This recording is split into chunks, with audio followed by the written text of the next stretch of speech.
आज हम लोग चर्चा करेंगे त्रिकोणमिति, वास्तविक संख्याएं, बहुपद, द्विघात समीकरण या दो चर वाले रैखिक समीकरण का फॉर्मूला के बारे में। हर एग्जाम में आपको किसी भी एग्जाम में अगर मैथ का प्रश्न अगर हल करना है, मैथ में अगर अच्छा नंबर लाना है तो आपको फार्मूला याद होना चाहिए। इस सब पर चर्चा करेंगे। त्रिकोणमिति का फार्मूला जो मेन फार्मूला है, जिसको किसको याद रखना है, जो एग्जाम में काम में आवे। अगर वीडियो अच्छा लगे तो लाइक कीजिए, सब्सक्राइब कीजिए, शेयर कीजिए। सबसे पहले शुरू चैप्टर, मैथ का चैप्टर अगर 10th क्लास का है, बिहार बोर्ड का या CBSE का, तो फर्स्ट चैप्टर में आता है वास्तविक संख्या। पहला जो चैप्टर है वो वास्तविक संख्या है। उसके हिसाब से वास्तविक संख्या क्या है उसका फार्मूला कुछ याद रखना है। त्रिकोणमिति का फार्मूला याद रखना है, बहुपद का याद रखना है, द्विघात समीकरण का और दो चर वाले रैखिक समीकरण। तो सबसे पहले वास्तविक संख्या किसको कहा जाता है। वास्तविक संख्याओं का वर्गीकरण अगर देखेंगे तो संख्याओं का वर्गीकरण में वास्तविक संख्या, काल्पनिक संख्या, दो तरह की संख्या होता है। तो इसमें वास्तविक पर हम लोग चर्चा कर रहे हैं। तो वास्तविक संख्या में परमेय संख्या, अपरिमेय संख्या होता है। परमेय संख्या हो गया वास्तविक संख्या का। उसके बाद परमेय संख्या में दो होता है, पूर्णांक संख्या, भिन्न और दशमलव। अपरमेय संख्या में रूट का होता है, अनुवसानी अनावर्ती होता है। इसका यहीं पर अपरिमेय संख्या हो जाता है। हमको वास्तविक संख्या, परिमेय संख्या लेकर काम करना है। तो पूर्णांक संख्या में भी इसका 3 पार्ट हो जाता है, पूर्णांक शून्य, धनात्मक पूर्णांक, प्राकृत संख्या, और उसका 3 पार्ट होता है प्राकृत संख्या का। फिर अभाज्य संख्या का 2 हो जाता है। इस तरह से वास्तविक संख्या किसको कहा जाता है, इसका भी वीडियो सारा का बनाए हुए हैं। संक्षेप में इसका वीडियो बना दी है सारा चैप्टर का एक जगह। वास्तविक संख्या वे संख्या होती है जो जिसमें परिमेय संख्या, अपरिमेय संख्या दोनों संख्याओं का शामिल होती है। समानतः सभी अंकगणितीय संक्रियाएं इन संख्याओं पर की जा सकती है और संख्या रेखा पर दर्शाया जा सकता है। वास्तविक संख्या का ये सब प्रश्न रहेगा। अगर इस तरह से कोई भी क्वेश्चन अगर आता है, आप याद रखते हैं, तो ऋणात्मक, धनात्मक, पूर्णांक, अभाज्य, ये सब अगर फार्मूला में पूछ सकता है क्वेश्चन में, उसमें आप हल कर सकते हैं। दूसरा वास्तविक संख्या में होता है 10th क्लास के लिए है भाग लेमा का, यूक्लिड का भाग लेमा। इसमें भाज्य बराबर भाजक गुने भागफल प्लस शेष होता है। इस आधार पर है, इसका वीडियो भी बनाए हुए हैं, इसको ध्यान से देख लेना है। यही फार्मूला सब है वास्तविक संख्या का। ये सब वास्तविक संख्या का फार्मूला सब है, इसको याद रखना है। हर एग्जाम में आपको 10th क्लास के बोर्ड में सब जगह काम आने वाला है। इस तरह दूसरा तरह वास्तविक संख्या का हो गया। दूसरा है बहुपद। बहुपद का है, इसको फार्मूला के याद रखना है बहुपद का। बहुपद में रैखिक बहुपद, द्विघात बहुपद, त्रिघात बहुपद, इस तरह से रहेगा, उसको समझना है और ये फार्मूला याद रखना है। शून्यकों का योग, शून्यकों का गुणनफल, और द्विघात बहुपद जिनके शून्यक अगर मालूम है तो समीकरण अगर निकालना है तो किस तरह से निकालेंगे। सभी द्विघात समीकरण जिनके शून्य कितना है तो समीकरण प्राप्त कर सकते हैं फार्मूला से।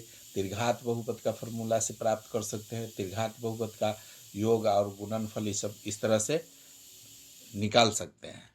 ये त्रिघात बहुपद का इसी तरह से बहुपद का ही फार्मूला है। बहुपद में इस फार्मूला में अगर याद रखते हैं तो बहुत हद तक के आपको बहुपद का प्रश्न हल कर सकते हैं या एग्जाम में आपको हल करने में सहायता मिलेगा। उसके बाद आता है दो चर वाले रैखिक समीकरण। दो चर वाले रैखिक समीकरण का यही मेन फार्मूला है। इसमें शर्त है, हलों की संख्या है, युग्म का नाम, इसको याद रखना है। इस तरह से जैसे अद्वितीय है, कोई हल नहीं है, अनगिनत हल है, कोई हल नहीं है, 3 गो है, केवल एक हल, अनगिनत हल और कोई हल नहीं। इस फार्मूला को याद रखना है। यही है दो चर वाले रैखिक समीकरण में मेन यही फार्मूला है, इसको याद रखना है। तो दो चर वाले रैखिक समीकरण आसानी से आप सॉल्व करते हैं या उस पर जो प्रश्न होगा उसको आसानी से हल किया जा सकता है। उसके बाद आता है द्विघात समीकरण। द्विघात समीकरण में देख रहे हैं उसका जो व्यापक रूप होता है द्विघात समीकरण का, ax² plus bx plus c के रूप में होता है। और श्रीधराचार्य के नियम से मूल अगर निकालना है तो -b plus minus √√b² - 4ac/2a, और गुणनखंड विधि से भी इसका मूल निकाल सकते हैं। द्विघात समीकरण में वही मूल निकालना रहता है मेन, और संख्या देखना रहता है, मूलों की प्रकृति क्या है वो सब निकालना रहेगा।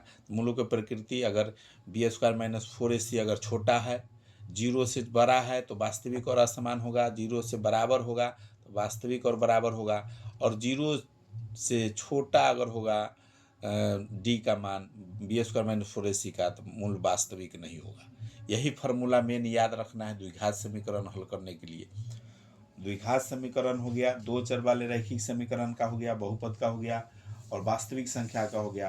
तीसरा एक वीडियो जैसे त्रिकोणमिति का है, त्रिकोणमिति के लिए आपका त्रिकोणमिति में शुरू में त्रिकोणमितीय अनुपात निकालना है। त्रिकोणमितीय अनुपात में साइन थीटा बराबर लंब बटे कर्ण आधार बटे कर्ण लंब बटे आधार, इस तरह से इसको याद कर लेना है।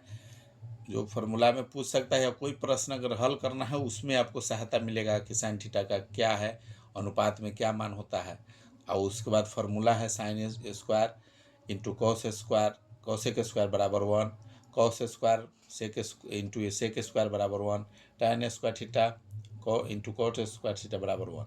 इस तरह से जो फार्मूला है इसका त्रिकोणमिति का, इसको याद रखना है।